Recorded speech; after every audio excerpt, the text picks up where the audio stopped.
مبعوث کیا تاکہ انسانوں کی ہدایت کے لیے، تاکہ انسان کی ہدایت ہو سکے۔ ماشاءاللہ۔ خداوند متعال نے 1,24,000 انبیاء دنیا میں مبعوث کرنے کی مقصد صرف یہی تھا انسان کی ہدایت کرے۔ آیا ہم یہاں سے ایک سوال کرتے ہیں کہ پورا ہدایت صرف یہی انسانوں کے لیے کیوں؟ دنیا میں اور بھی بہت اشیاء ہے اور بہت سارے چیز ہے، ان چیزوں کی ہدایت نہیں، صرف فقط یہی انسانوں کے لیے، ساری شریعت یہی انسانوں کے لیے، سارے دین صحیح صرف انسانوں کے لیے اور ساری شریعت انسانوں کے لیے، یہ کیوں؟ کبھی درختوں میں نبی کیوں نہیں آیا، اور کبھی پتھروں میں کوئی نبی کیوں نہیں آیا، اور کبھی جانوروں میں نبی کیوں نہیں آیا؟ آیا ان کے لیے بھی کوئی ہدایت کیوں نہیں کہ پورا ہدایت صرف انسانوں کے لیے خدا نے کیوں رکھا؟ تو خداوند متعال نے انسانوں میں نبی اس لیے مبعوث کی تھا کہ انسان ہدایت کر سکے، کیونکہ پتھر وہ ہے، نباتات، جمادات، حیوان، انسان، یہ چار چیز دنیا پہ ان ناموں سے خالی نہیں ہے، سب چیز اسی چار ناموں سے خالی نہیں ہے، یا تو وہ نباتات ہے، یا تو وہ جمادات ہے، یا تو وہ حیوان ہے، یا تو وہ انسان ہے۔ ہر تمام دنیا میں ہر چیز اسی چار چیزوں سے خالی نہیں ہے۔ ماشاءاللہ۔ تو کبھی جمادات وہ چیز جو جس کا جسم رکھتا ہو، لمبائی ہو، گہرائی ہو، جیسے مثال پتھر اگر 1 کروڑ سال تک اگر ایک جگہ پر رکھے تو نہ وہ بڑھے گا، نہ وہ پھلتا ہے، نہ وہ پھولتا ہے، اس میں کوئی صلاحیت نہیں، وہ جس طریقے سے ہے اسی طریقے پر بیٹھتا ہے۔ محمد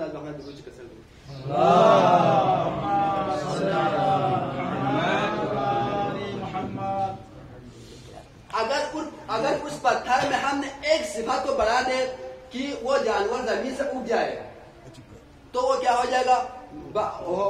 زمین سے اٹھ جائے گا، بڑھے گا، پھلے گا، پھولے گا، اور وہ کیا کرے گا؟ جانور کو کیا ہو جائے گا؟ درخت ہو جائے گا، وہ پتھر درخت بن جائے گا، اس میں کیا آ گیا؟ نشو و نما آ گیا، وہ درخت بن گیا۔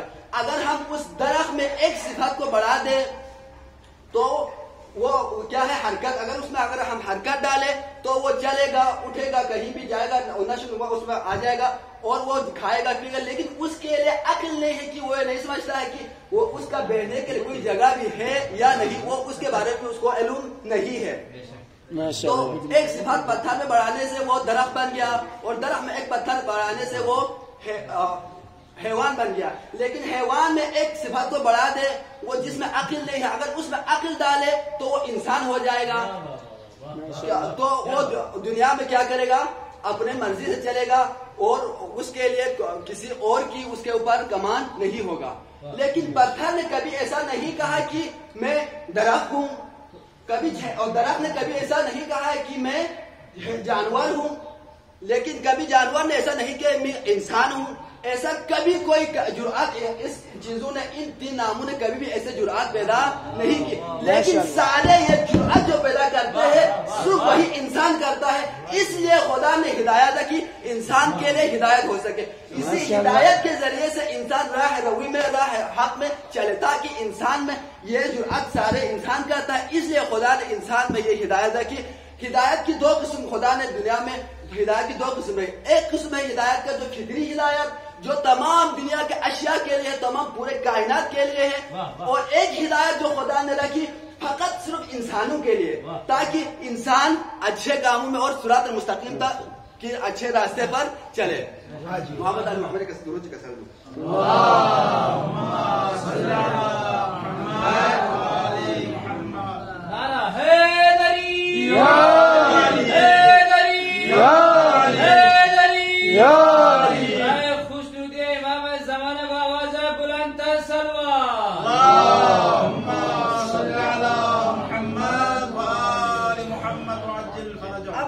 متعال نے قرآن مجید میں یہی جو فطری ہدایت ہے، اس کی 2 نمونے قرآن مجید میں خدا نے ارشاد فرمایا۔ ایک تو سب سے پہلے سورہ اعلیٰ میں خداوند کریم ارشاد فرماتا ہے کہ سبح اسم ربک الاعلی الذی خلق فسوى والذی قدر فہدی۔ حبیب اپنے رب اعلیٰ کی اسم کی تسبیح کرو، اور الذی خلق فسوى، اور اس پروردگار نے اس پورے کائنات کو کے 9 پلک ٹھیک طریقے سے بنایا۔ والذی قدر فہدا، والذی قدر فہدا، پھر وہ ذات اس نے ہر چیز کی مقدار کو بیان کی، ہر چیز کی حرکات اور اس کی مقدار کو بیان کی، اس کے بعد اس میں ہدایت رکھا۔ ایک یہ دوسری جگہ پر قرآن میں دوسری جگہ پر خداوند متعال اسی مسئلے کے اوپر اور بحث کر گفتگو کرتے ہوئے فرماتے ہیں کہ سورہ طٰہٰ آیت نمبر 49 میں محمد علی محمد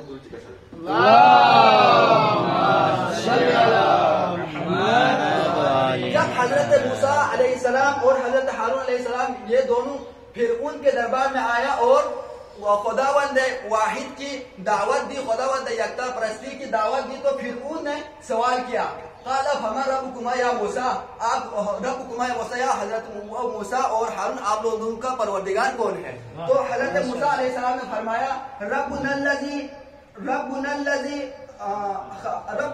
اعطى كل شيء خلقه ثم هدى، میرا پروردگار وہ ہے جس نے تمام اشیاء کے خلقت عطا کی، اس کے بعد ہر چیز میں اس کی ہدایت رکھی۔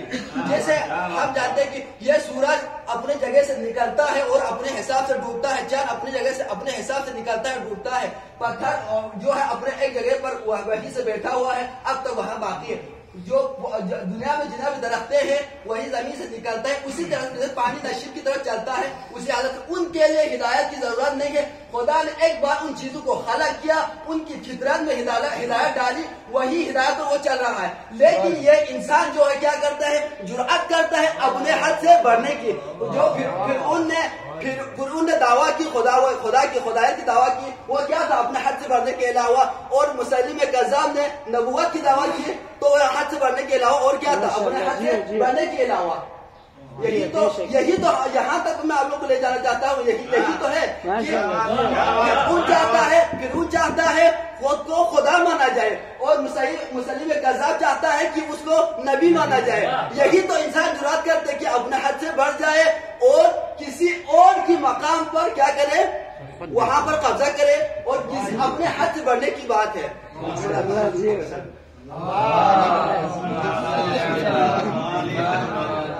نعرے تکبیر، اللہ اکبر، بیٹھے ہیں ماشاءاللہ، نعرے تکبیر، اللہ اکبر، نعرے رسالت یا رسول اللہ، نعرے حیدری، یا علی، حیدری، یا علی، محمد آل محمد صلوات یہ تو ایک قسم کی ہدایت خدا نے ہدایت کی دو قسم دنیا میں رکھا، اور دو قسم میں سے ایک قسم تھا یہ دو صورتوں میں، یہ ہو گیا ہدایت تکوینی، اور دوسرا جو ہدایت ہے اس میں آپ نبوی کہہ سکتے ہیں، تشریعی یا نبوی دونوں آپ نام لے سکتے ہیں۔ وہ ہدایت جو ہے سورہ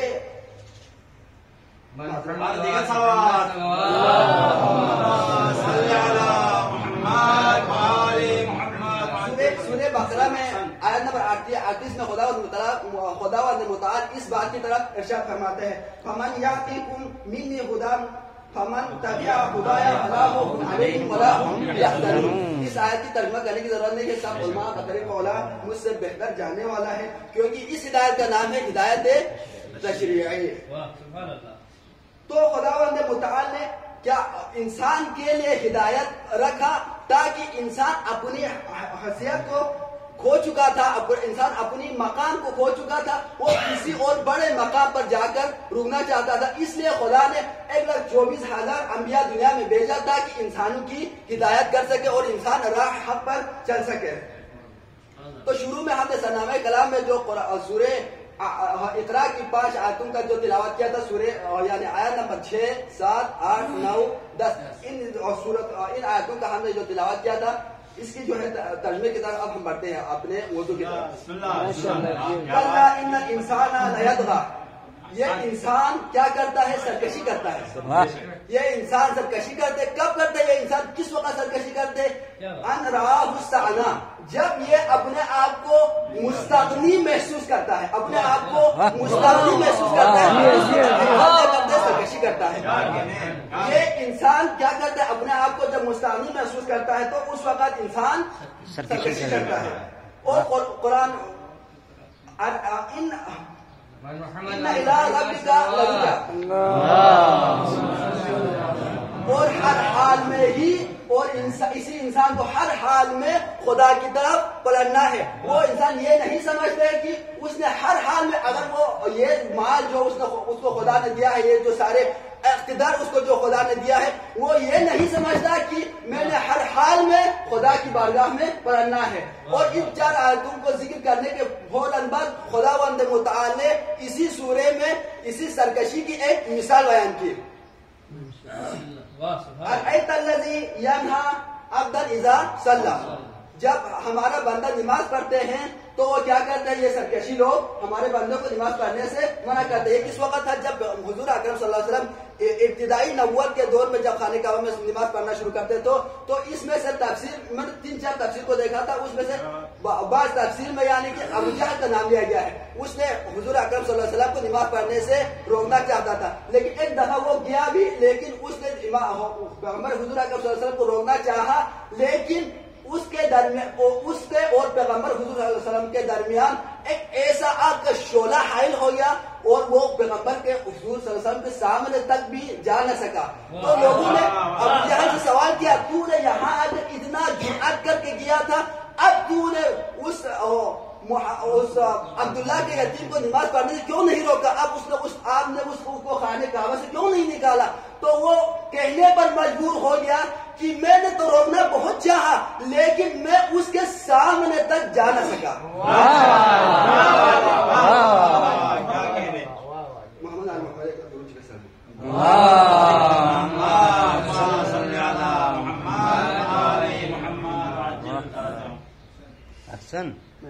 تو یہ انسان کی یہ سرکشی کرنے کی کیا خصوصیات ہے؟ آیا اس میں تو مثال تو ہو نا, کن کن چیزوں سے انسان سرکشی کرتا ہے؟ آیا اس کی سرکشی کرنے کا مطلب ہی کیا ہے, یا وہ سرکشی کرنے کی کوئی چیز تو معین ہو نا, اس کی سرکشی کرنے کی کیا مطلب ہے؟ اور امیر المومنین علی بن ابی طالب علیہ السلام ایک حدیث میں ارشاد فرماتا ہے کہ انسان سرکش کن کن چیزوں سے انسان سرکش ہوتا ہے اور کن کن چیزوں سے انسان سرکشی کرتا ہے. اس کے بارے میں مولا امیر المومنین علیہ السلام ارشاد فرماتا ہے, ينبغي للعاقل ان يحترس من سكر المال وسكر القدرة وسكر العلم وسكر المدح وسكر الشباب فإن لكل ذلك رياح خبيثة تسلب العقل وتستخف الوقار. یہ سارے جو حدیث میں بیان ہو چکا ہے, اب ان کی ترجمہ کرنے کی ضرورت نہیں, کیونکہ علماء مجھ سے بہترین جاننے والا ہے, اس کی ترجمہ کرنے کی ضرورت نہیں. ہم نے کسی اور جگہ پر جانا ہے, اس لیے میں شارٹ کرتے ہوئے یعنی خلاصہ گیری کرتے ہوئے جانا ہے. یہ سارا جو چیز پر انسان کمنٹ کرتا ہے, اپنے آپ کو بڑا سمجھتا ہے, کیا سرکشی کرتا ہے, ان سارے چیزوں سے کیا آتے ہیں؟ بدبو آتے ہیں ان سے. یہ کوئی اچھی خوشبودار کوئی چیز نہیں ہے, ان سے بدبو ہے. اور یہ عقل انسان کی اس اچھا خدا نے جو انسان کو عقل دی ہے, باقی چیزوں سے فرق کرنے کے شروع میں ہم نے ابتدا میں جب بیان کیا تھا کہ انسان عقل سے انسان باقی چیزوں سے کیا کرتے ہیں, پہچانا جاتا ہے.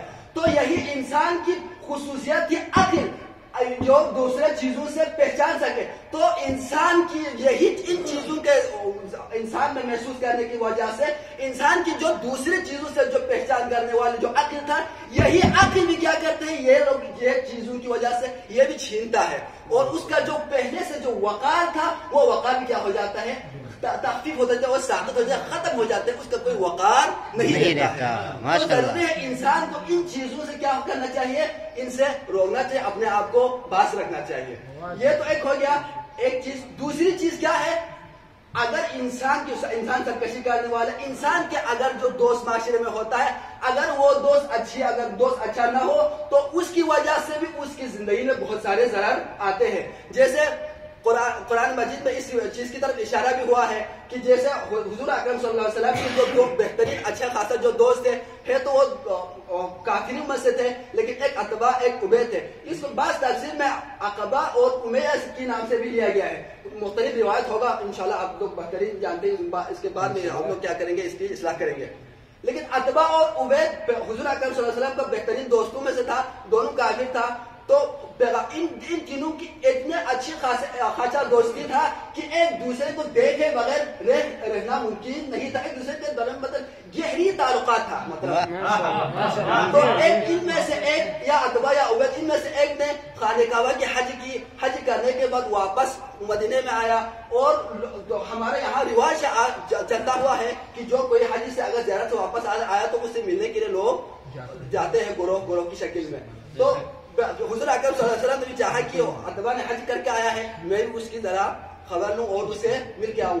حضور اکرم صلی اللہ علیہ وسلم جب اس کے پاس آیا اور اس نے دسترخوان بچھایا ہوا تھا, سارے لوگ آ کے کھا کر جا رہا تھا. جب حضور اکرم صلی اللہ علیہ وسلم نے اس کے دسترخوان سے کھانے سے منع کیا تو عتبہ کو بہت یہ مشکل ہو گیا, اور اس کے دل کو درد ہو گیا, دل کے اندر سے گہرائی درد ہو گیا کہ یہ سارے لوگ آ کر یہاں سے کھا کے جائے اور میرا اچھا خاصا بہترین جو دوست ہے وہ نہ کھائے, یہ مشکل ہو گیا. تو پیغمبر سے سوال کیا آپ کیوں نہیں کھاتے دسترخوان سے؟ تو کہا آپ میرا بہترین دوست ہے اس لیے میں آپ سے ملنے کے لیے تو آیا, لیکن آپ کے دسترخوان سے کھانا مجھے صحیح نہیں ہے کیونکہ آپ نے ہمارا دین کو ایکسیپٹ نہیں کیا ہے. تو اس لیے اس کو بندہ بہت مجبور ہو گیا, اس نے دین ایکسیپٹ کرنے پر مجبور ہوا اور اس نے کیا کیا دین اسلام قبول کر لی, دین میں داخل ہو گیا. اس کے بعد یہ خبر جب اویس کو ملا کہ عتبہ نے کیا کیا ہے, حضور اکرم صلی اللہ علیہ وسلم سے ملا ہے اور اس کے لیے یعنی اس نے دین اسلام کو قبول کیا, پیغمبر کے پیروکاروں میں سے ہو گیا ہے. یہ خبر جب عبید تک پہنچا تو عبید آیا. جب عبید نے اسی طریقے سے جو پیغمبر نے جس طریقے سے کیا تھا اسی طریقے سے کھانا نہیں کھایا, تو بعد میں یہ عتبہ دوبارہ پھر پلٹ کے کیا ہو گیا, اچھے راہ رول پر آ کر بعد میں دوبارہ پھر کیا ہو گیا, وہ گمراہی میں چلا گیا. یہی تو ہے انسان کیا سرکشی اور انسان کی گمراہی کی ضلالت کی طرف جانے کی راستہ, انہی چیزوں سے تو انسان برباد ہوتا ہے. تو انسان کے لیے چاہے ان چیزوں سے اپنے آپ کو بچائے اور روک کر رہے. محمد آل محمد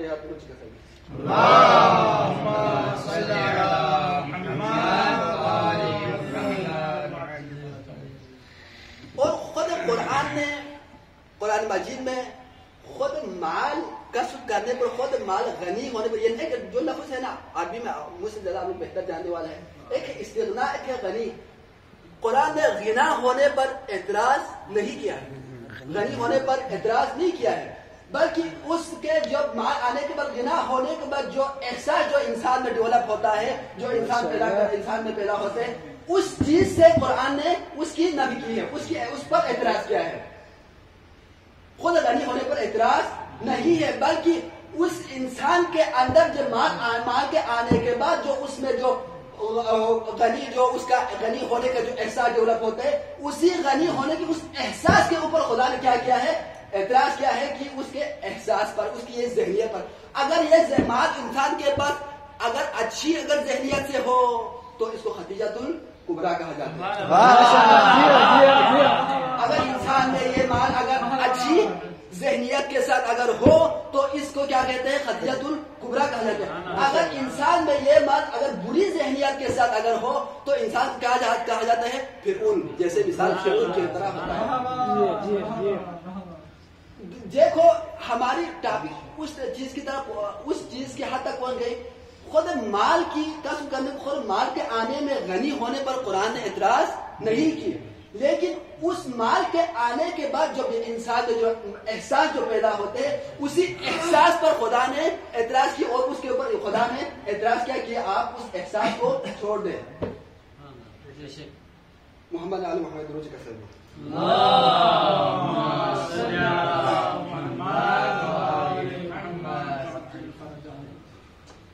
اس 5 آیتوں میں سرنامہ کلام میں جو تلاوت کیا تھا, ان میں 2 چیز کی طرف کیا ہو رہا ہے, ہمارا اس طغیان اور ابدیت کے درمیان ہمارا گفتگو چل رہا ہے.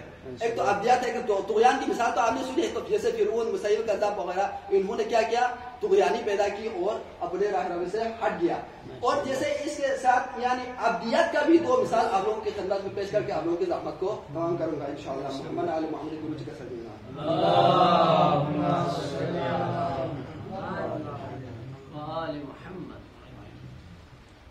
جب حضرت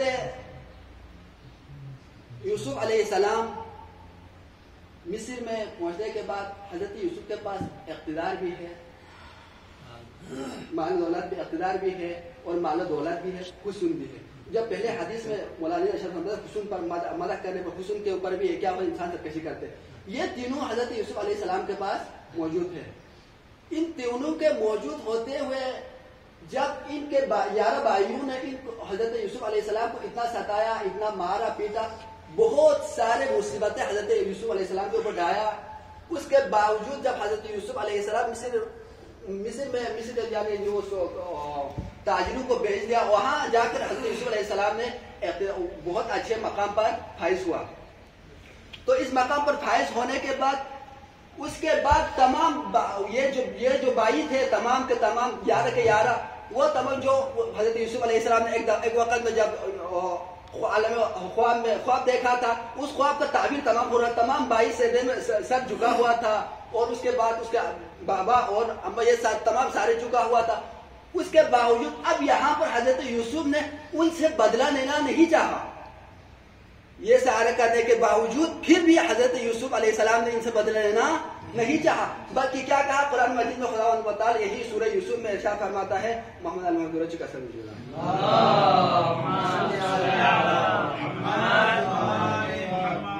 سورہ یوسف آیت نمبر 101 میں, ربی قد آتیتنی من الملک وعلمتنی من تعویل الاحادیث فاطر السماوات والارض انت ولی فی الدنیا والآخرہ وتوفنی مسلما والحقنی بالصالحین. حضرت یوسف نے اس وقت یہ آیت کی تلاوت کی, نہ کہ درحال ہے کہ بھائیوں نے تو حضرت یوسف کے اوپر اتنا مصیبت ڈایا تھا, ہو سکتا ہے حضرت یوسف کو اب اس جگہ پر اس مقام پر بدلہ بھی لینا ممکن تھا, اس کے باوجود حضرت یوسف نے بدلہ لینے کی طرف نہیں سوچا, بلکہ کیا کیا خدا ہے یہ جو میرے پاس اقتدار ہے یہ بھی تو نے دیا ہے, اور یہ جو حسن دیا ہے, یہ جو مال و دولت تمام کے تیری عطا ہے, تو نے مجھے دیا ہے, اگر میں مر جاؤں تو میں تیرے دین پر اور تیرے اسلام پر مروں, اور مجھے صالحین میں سے شمار فرما. دوسری جگہ اسی مسئلے کے اوپر پھر قرآن مجید میں یعنی گفتگو کی ہے, جب حضرت موسیٰ علیہ السلام تخت بلقیس کو لانا چاہتا تو اس وقت حضرت موسیٰ علیہ السلام نے سوال کیا, آیا کوئی ایسا شخص ہے جو تخت بلقیس کو ساتھ یہاں کوئی لے آئے, کوئی ہے؟ تو ان میں سے قال ایک جن نے کہا کہ میں اس کو لے آؤں گا, قبل ان تقوم مقامک, آپ اپنی جگہ سے کھڑا ہونے سے پہلے میں تخت بلقیس کو یہاں لے آؤں گا. لیکن ان میں سے ایک تھا جس کے پاس کتاب کے تھوڑا سا علم تھا, اس نے کیا کہا, میں اس کو لے آؤں گا قبل ان طرف یعنی آپ کے پر جھپکنے سے پہلے. آیا ادھر لکھا ہوا لیکن معذرت اصلاح کریں گے. تو یہ موبائل کی اسکرین بار بار ہوتے اس لیے نکالنے کا تھوڑا مشکل ہو رہا ہے. تو کیا حضرت موسیٰ علیہ السلام نے یہ سارا اس کے جو ہے جس کے پاس علم میں کتاب میں سے تھوڑا علم تھا, اس نے سارا چیز وہ تخت بلقیس ساتھ لا کر یہاں رکھ دیا, اس کے سامنے لایا. تو اب یہاں کریڈٹ اس کے بندے کی طرف جاتا تھا, کمالیات جو تھا اس کے بندے کا تھا, لیکن حضرت موسیٰ علیہ السلام نے یہ نہیں کہا کہ یہ میرے بندے کی کمال ہے, یہ میرا اقتدار کی کمال ہے, یہ میرا یعنی بادشاہیت کی کمال, یہ نہیں کہا, بلکہ کیا کہا, محمد المحمد کا سلام.